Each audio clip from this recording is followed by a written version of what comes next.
하나님 감사합니다. 우리의 기쁨 되시고 우리의 길이 되시는 주님의 이름을 이 시간도 찬양하며 높여드립니다. 우리 성가대의 찬양 주님께서 기뻐 받으시고 찬양하는 이 입술과 삶이 언제나 주님 앞에 영광 돌려드리는 복된 삶 되게 하여 주시옵소서.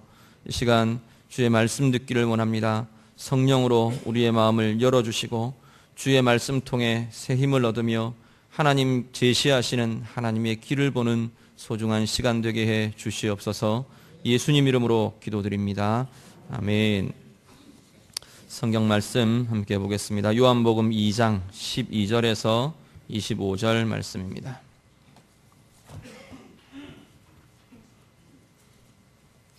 신약성경 요한복음 2장 12절에서 25절 말씀입니다.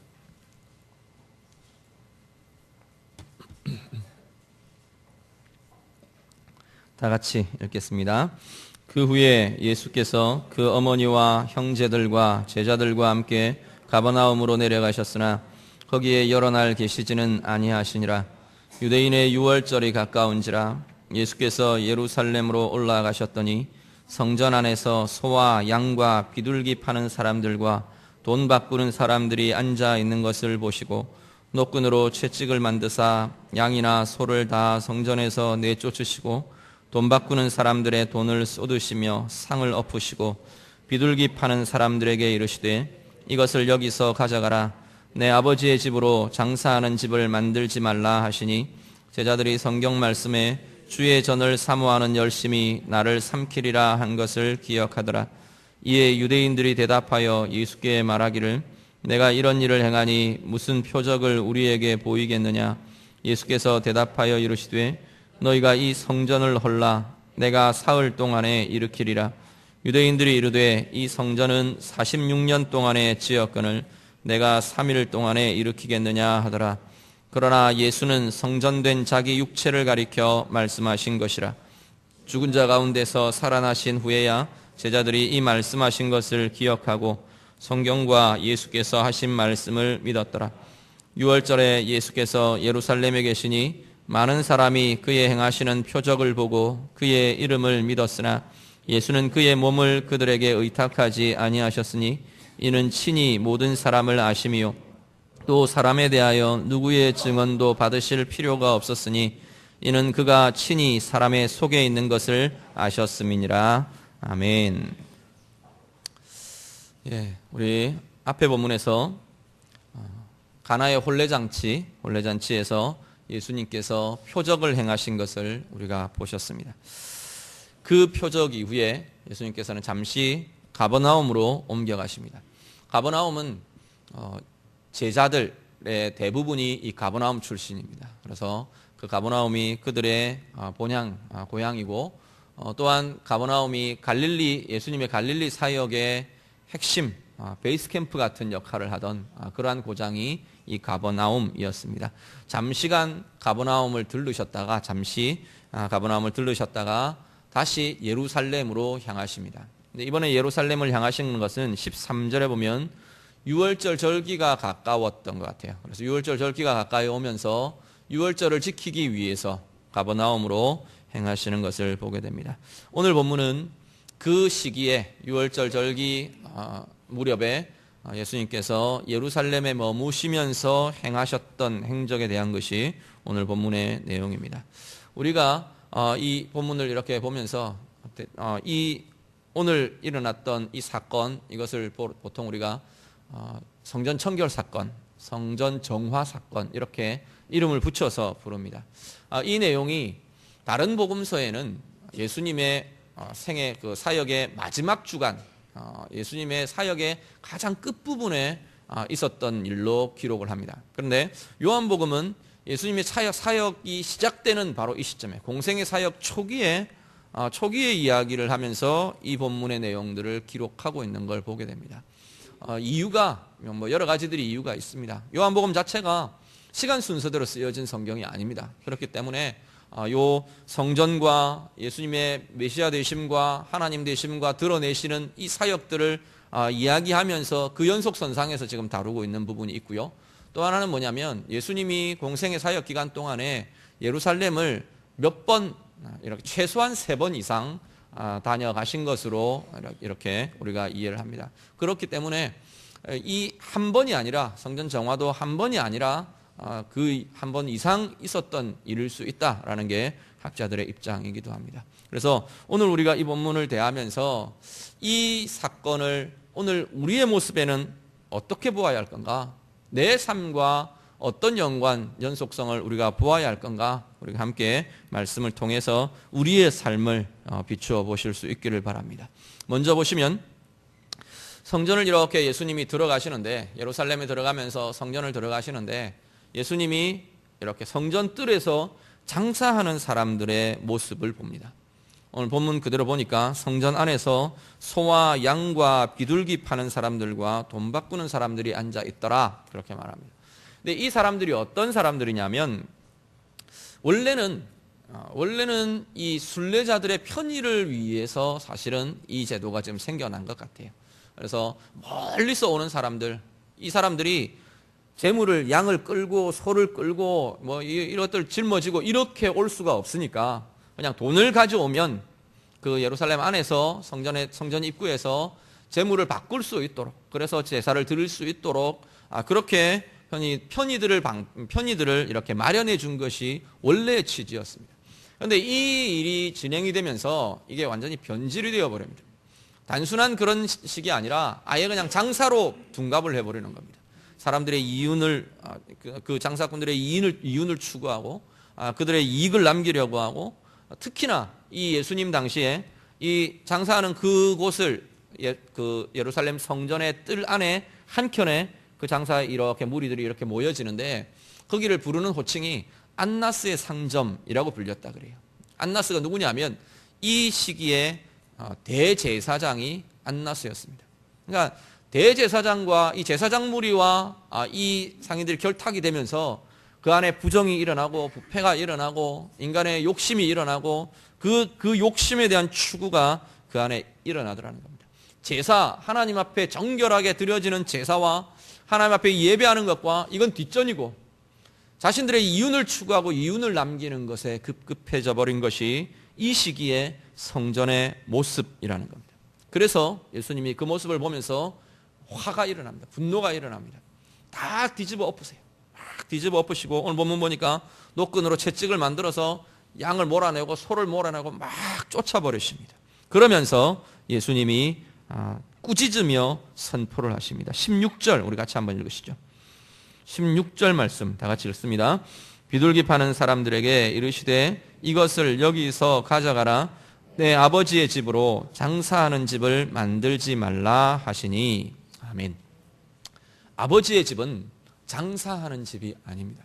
오늘 본문 보면 이 예수님의 16절 이 말씀, 이 선포는 딱 두 가지를 대조를 합니다. 하나는 아버지의 집이고 하나는 장사하는 집입니다. 아버지의 집은 어떤 집이어야 하느냐면 아버지의 임재가 있고 아버지의 영광이 나타나고 아버지의 사랑이 그 안에 경험되고 아버지와의 친밀한 교제들이 있고 그런 자리가 아버지의 집입니다. 그런데 그 집과 상대적인 개념, 이 집을 무엇으로 바꿔버렸냐면 장사하는 집으로 바꾸었다 이렇게 말합니다. 이 장사는 건전하게 상행위를 통해서 뭐 윤을 추구하고 생기를 꾸려가고 또 좋은 일들을 이루어 그런 장사가 아니고 여기에 지금 장사는 대표적으로 장사하는 일이라고 말하는 이것은 어떤 걸 담느냐면 사람의 욕심이 담겨 있는 겁니다. 욕심을 추구하고 자기의 이익을 추구하고 내가 원하는 아니면 세상이 추구하는 그 이익을 그 안에서 추구하고 가지려고 하는 그 욕구들, 그 채워진 마음들을 장사하는 집이라고 표현합니다. 아버지의 집을 장사하는 집으로 유대인들은 바꾸어 버렸습니다. 그런데 오늘 우리의 모습에서 이 모습을 우리가 한번 살피기를 원합니다. 우리 말씀 한 구절 같이 보시죠. 고린도전서 3장 16절 같이 읽습니다. 너희는 너희가 하나님의 성전인 것과 하나님의 성령이 너희 안에 계시는 것을 알지 못하느냐. 아멘. 어디가 성전이라고요? 우리 자신이 오늘 이 시대의 하나님의 성전은 예수를 믿는 그리스도를 모신 우리 자신이 바로 하나님의 성전이라고 말합니다. 물론 교회 예배당 건물 자체를 우리가 좋은 의미들로 하나님의 전 이렇게 부릅니다. 여기서 예배가 이루어지고 여기서 하나님과의 만남과 기도와 또 다른 교제들과 그런 것들이 많이 대표적으로 이루어지는 공간이기 때문에 하나님의 전 이렇게 부릅니다. 그렇지만 엄밀한 의미에서 오늘 이 시대에 하나님이 임재하시는 하나님의 성전, 하나님의 집은 어디냐면 우리 자신이라는 겁니다. 우리의 몸, 우리의 마음, 우리의 인격, 더 나아가서 우리의 삶 자체가 바로 하나님이 머무시는 하나님의 집, 성전이라고 말씀합니다. 그렇다면 오늘 유대인들의 이 행위들, 아버지의 집을 장사하는 집으로 바꾸어 버린 그 모습은 우리는 돌아볼 때 내 마음과 내 삶과 내 인격과 나의 이 삶이 바로 하나님의 집이라 그랬는데 장사하는 집으로 바뀌어져 있는 건 아닌가, 우리 자신들을 돌아보셔야 할 것입니다. 우리의 마음이, 우리의 삶이, 우리의 인격이 장사하는 집, 하나님 아버지의 집이 아닌 장사하는 집으로 바뀌어졌다는 것은 우리가 우리 안에 내 개인적인 욕심과 세상의 욕심을 따라서 그것들을 추구하고 그 욕구들로 더럽혀져 있고 그것들 때문에 내 삶이 하나님의 임재와 하나님의 계획과 하나님의 뜻은 상관없는 자가 되어버린 것, 그것이 바로 장사하는 집이 되어버린 것일 겁니다.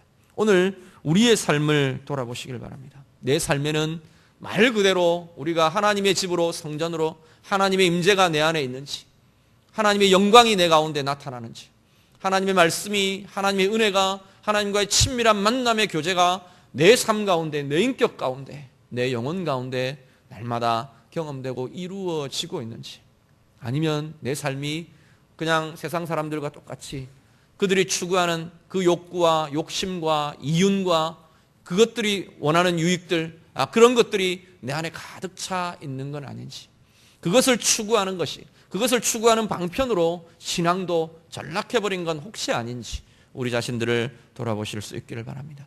정말로 진정한 아버지의 집으로, 오늘 예수님이 내 아버지의 집이라 말하시는 그 말씀처럼 우리의 영혼과 삶이 아버지의 집이 되어서 내 안에 우리 주님이 머무시고 우리 하나님 머무시고 임재하시고 늘 그 주님의 은혜와 주님의 사랑과 주님의 영광이 내 안에 가득가득 채워져 있는 그 은혜의 삶, 우리 모두 살아가실 수 있기를 우리 주님 이름으로 축복합니다.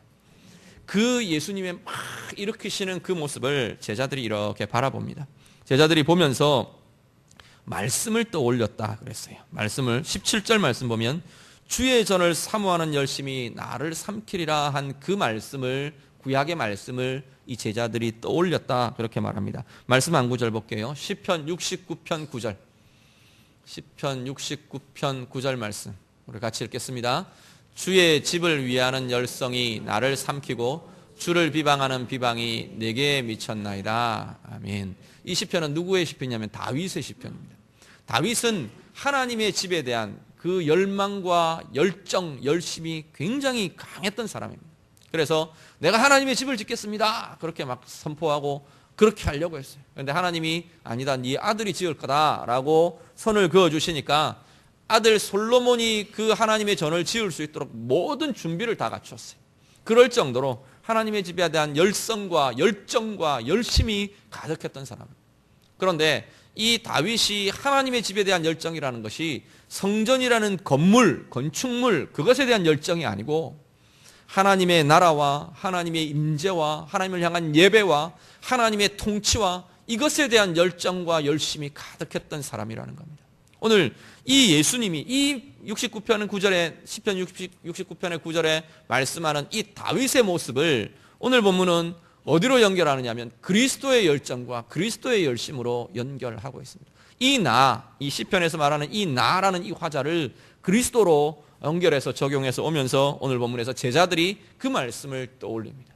예수님이 하나님의 나라를 향한, 하나님의 뜻을 향한, 하나님의 계획을 향한 그 열심과 열정이 나를 삼켜버리도록, 내 인생은 없어져 버려도, 또 내 삶은 비방을 받아도, 비난을 당해도, 내 삶은 공격을 받아도 하나님의 뜻과 하나님의 계획과 하나님의 임재, 이 하나님의 나라의 이루어짐을 위해서 그 모든 것을 쏟아내는 그 열심과 열정을 예수님이 보여주고 계시더라는 겁니다.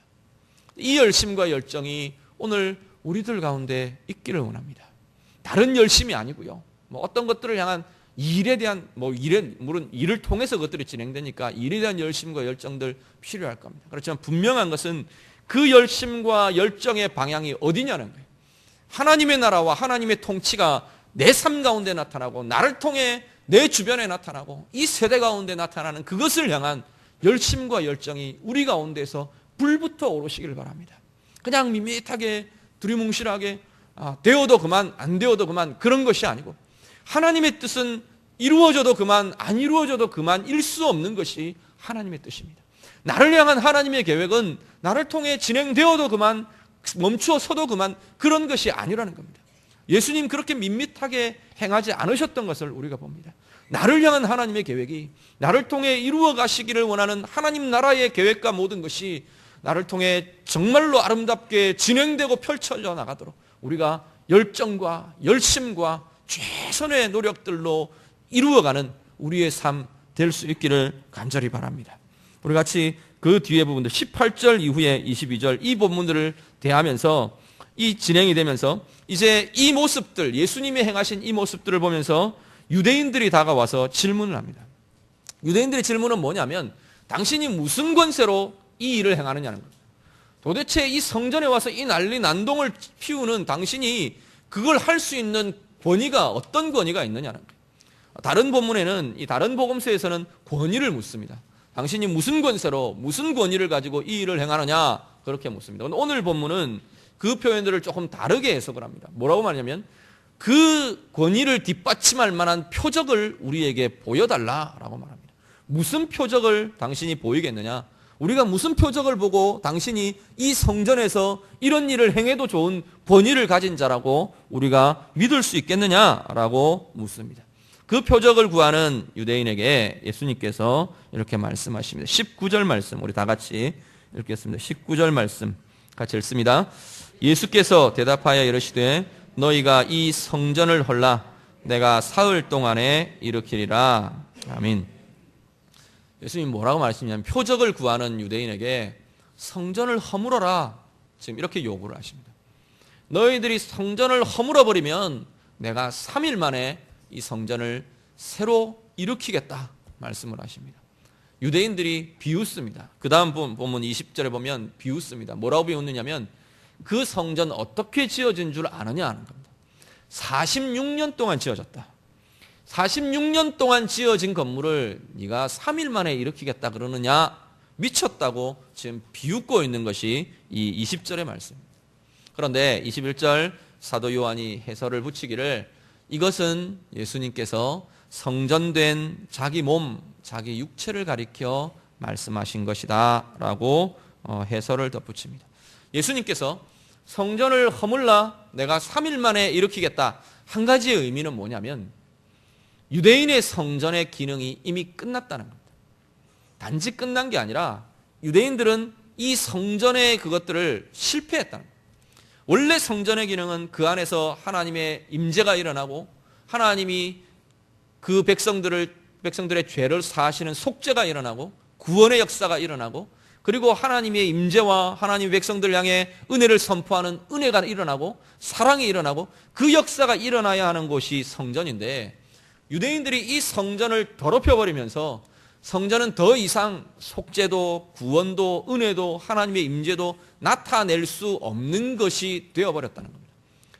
니네가 니네들 손으로 허물지 않아도 이 성전은 허물어질 것이라는 겁니다. 이미 허물어졌다는 겁니다.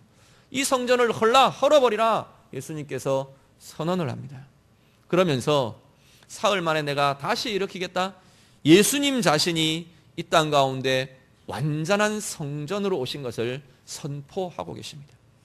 예수님의 생애가 이 땅에 오신 예수님의 오심이 그리고 이제 앞으로 진행될 십자가의 죽으심과 부활이 바로 하나님의 성전이 이 땅 가운데서 해야 하던 그 역할을 완성하시게 될 것이라는 겁니다. 속죄를 완성하고 하나님의 임재를 완성하고 하나님의 은혜와 하나님의 구원의 역사를 완성하시게 될 것입니다. 이 예수 그리스도 오늘을 살아가는 우리들은 바로 이 예수 그리스도로 인해 완성된 성전을 우리 안에 가지고 우리 안에 붙들고 살아가는 이들이 바로 오늘 우리들이라는 것입니다. 오늘 바로 그렇기 때문에 우리들 그리스도인들은, 그리스도의 이름으로 불려지는 하나님의 사람들은 이제 예수 이름으로 나아갈 때 바로 이 구원과 속죄와 임재와 은혜가 우리 가운데 임하게 될 것입니다. 성전이라는 건물, 공간으로 진행되던 그 성전의 개념이 이제는 예수라는 인격으로 바뀌어져 버렸습니다. 예수의 이름이 불려지는 곳, 예수의 인격이 머물러 있는 곳, 그곳에 하나님의 임재가 나타나고 하나님의 구원이 나타나고 하나님의 영광이 나타나고 하나님의 은혜의 힘이 나타나게 되는 것입니다. 오늘 우리들, 우리 안에 계신 그 바로 예수 그리스도를 통해서 우리 안에 속죄와 임재와 하나님의 영광의 역사가 나타나는 줄로 믿습니다. 우리들 우리의 삶을 통해서 이 은혜들을 마음껏 누리시고 마음껏 드러내시고 마음껏 나타내시면서 살아가시는 하나님의 자녀들 되실 수 있기를 간절히 바랍니다. 이 예수님의 이 선포가 있고 나서 23절 이후에는 사람들의 반응이 일어납니다. 6월절 기간 동안 예수님이 이 성전에 머무시면서, 예루살렘에 머무시면서 많은 표적들을 나타내신 것 같아요. 사람들이 이 표적을 보고 믿는 사람들이 많이 생겨났던 것 같습니다. 보니까 23절에 보니까 표적을 보고 그의 이름을 많은 사람들이 믿었다, 그렇게 말하고요. 그런데 이것과 대조적인 표현이 24절 이후에 예수님의 모습으로 나타납니다. 24절부터 25절 우리 같이 읽으시죠. 다 같이 읽겠습니다. 예수는 그의 몸을 그들에게 의탁하지 아니하셨으니 이는 친히 모든 사람을 아심이요 또 사람에 대하여 누구의 증언도 받으실 필요가 없었으니 이는 그가 친히 사람의 속에 있는 것을 아셨음이니라. 아멘. 두 가지 단어가 대조가 됩니다. 하나는 뭐냐면 사람들이 예수님의 표적을 보고 믿었다라고 하는 믿었다라는 표현이고, 그 다음 24절 이후에는 예수님이 그들을 보시고 의탁하지 않으셨다, 의지하지 않았다, 의탁하지 않았다라는 이 두 가지 단어가 이 헬라어로는 언어 유희처럼 쓰여집니다. 같은 어원을 가지고 믿음이라는 같은 어원을 가진 단어 두 단어를 제시하면서 사람들은 예수님의 표적을 보고 믿었다, 예수님은 그들을 보고 믿지 않았다라는 이 두 가지의 대조되는 표현을 지금 쓰고 있는 겁니다. 표적을 보고 예수님 앞에 믿었다라고 표현하면 나오는 사람들은 진정한 참된 믿음은 아니었던 것 같아 보입니다. 오늘 이 본문의 표현도 그렇고 예수님의 계속 가르침들도 마찬가지. 표적을 보고 믿느냐? 참 믿음이 아니라라고 예수님이 말하시는 예수님의 말씀으로도 그렇고 분명히 이들이 가졌던 믿음이 진정한 믿음은 아니었던 것 같아요. 눈에 보이는 것, 일어난 삶의 증상들, 하나님의 은혜의 증상들, 그것을 보고 믿음의 대상으로 삼는다? 아니라는 겁니다. 오늘 우리도 마찬가지입니다. 내가 그리스도인으로 살면서 우리는 숱한 표적들이 우리의 삶 가운데 나타납니다. 하나님의 보호하심, 하나님의 은혜 주심, 하나님의 돌보심, 하나님의 채워주심, 많은 것들이 우리 가운데 나타나는데 그 증상들을 쫓아다니면서 이것이 있기 때문에 내가 믿고 이 증상 때문에 내가 믿음을 추구하고 그 증상이 내 믿음의 목표가 되고 방향이 되는 것은 아니라는 겁니다. 그것을 참 믿음이라고 말할 수 없다는 겁니다. 이 이스라엘 사람들, 유대인들은 눈에 보이는 표적을 따라 예수님 앞에 나오게 됩니다. 그런데 예수님은 눈에 보이는 것을 믿지 않는 모습을 보게 됩니다. 그들의 그 믿는 모습, 모양, 그걸 보시고 의탁하지 않으셨다, 그들에게 기대지 않으셨다, 그들을 믿지 않으셨다. 예수님은 지금 그렇게 표현하고 있는 겁니다. 왜냐하면 보이지 않는 그들의 마음을 예수님은 보고 계시기 때문입니다. 25절 말씀 보면 그 아무것도 다른 누구의 증언도 필요가 없고 그 안에 친히 그 속에 있는 모든 것을 다 보시고 아시기 때문에 증언도 필요 없고 그들의 나온 그 믿음의 모습들, 그걸 가지고 믿지도 의탁하지도 않으신다 말씀합니다. 히브리서 11장 1절 우리 잘 아시는데 말씀 한 구절 마지막으로 더 보겠습니다. 히브리서 11장 1절 같이 읽습니다. 믿음은 바라는 것들의 실상이요 보이지 않는 것들의 증거니. 아멘. 이 말씀은 믿음이라는 것은 어떤 거냐면 우리는 이것이 있기를 원합니다, 바랍니다, 소망합니다 말하는데 믿음을 갖고 있는 자들은 이미 그 소망이 이루어진 자들이라는 겁니다. 바라고 있는 그것이 믿음을 가진 자들은 이미 성취된 것, 성취됨을 살아가는 이들이 바로 믿음을 가진, 믿음이 있는 사람, 믿음의 사람들이라는 겁니다. 또한 보이지 않는 것, 보고 싶습니다, 보기를 원합니다, 그렇게 말할 수 있는 보이지 않는 것에 대해서 믿음을 가진 자들은 믿음의 눈으로 그것을 보는 자들이라는 겁니다. 믿음이 증거가 된다는 거예요. 믿음이 보는 것이 되는 것이라는 겁니다. 보이지 않는 하나님의 나라, 믿음의 사람들은 보이지 않는 하나님의 나라를 보며 사는 자들입니다. 보이지 않는 하나님, 믿음이 있는 자들은, 믿음의 사람들은 보이지 않는 하나님을 보며 대하며 만나며 살아가는 이들이 믿음의 사람들이라는 겁니다. 그런데 보이지 않는 하나님의 영원한 것은 지금 현재 우리 가운데는 보이지 않는 형태로 나타나 있습니다. 그 영원한 보이지 않는 하나님의 나라와 하나님을 대하며 하나님을 알며 하나님의 나라를 살아가는 하나님의 백성들이 보이는 것 때문에 좌우되고 끌려다녀서는 안 된다고 지금 이야기하는 겁니다. 보이는 것 때문에 어떤 때는 막 좋았다가, 보이는 것 때문에 어떤 때는 실망했다가, 보이는 그것 때문에 어떤 때는 넘어졌다가 일어났다가, 그렇게 되는 것이 그리스도의 삶이 아니라고 말합니다. 때로는 보이지도 않고 보일 수도 있고, 때로는 보이지 않을 수도 있고, 때로는 보기를 원하는 것들이 내 삶 가운데 나타나지 않을 수도 있고, 나는 바라지만 그것들이 이루어지지 않고 다른 형태의 것들이 나타날 수도 있다는 겁니다. 그럼에도 불구하고 우리는 변함없는 것은, 우리의 믿음으로 볼 수 있는 것은 변함없는 하나님의 나라가, 변치 않는 하나님의 나라가, 영원한 하나님의 나라가 내 삶 가운데 이루어져 가고 있는 것, 그 하나님의 나라를 내가 살아가고 있는 것, 그것을 보며 사는 자들이 믿음의 사람들이라는 겁니다. 오늘 보면 예수님이 보이지 않는 사람의 마음을 보시는 것처럼 보이는 것에 현혹되고 넘어지고 또 기대고 그러지 않으셨던 것처럼 오늘 우리의 삶 그렇게 나아갈 수 있기를 간절히 바랍니다. 보이지 않는 영원한 하나님의 나라 우리가 바라보며, 보이지 않는 그 하나님, 우리 가운데 성전인 우리 가운데 임재하시고 영광을 드러내시는 그 삶을 누리며 경험하며 고백하며 아름다운 열매로, 아름다운 승리로 채워가시는 복된 주의 백성들 되시기를 우리 주님 이름으로 축복합니다. 기도하겠습니다. 우리 말씀 가지고 이 시간 한번 기도하기를 원합니다.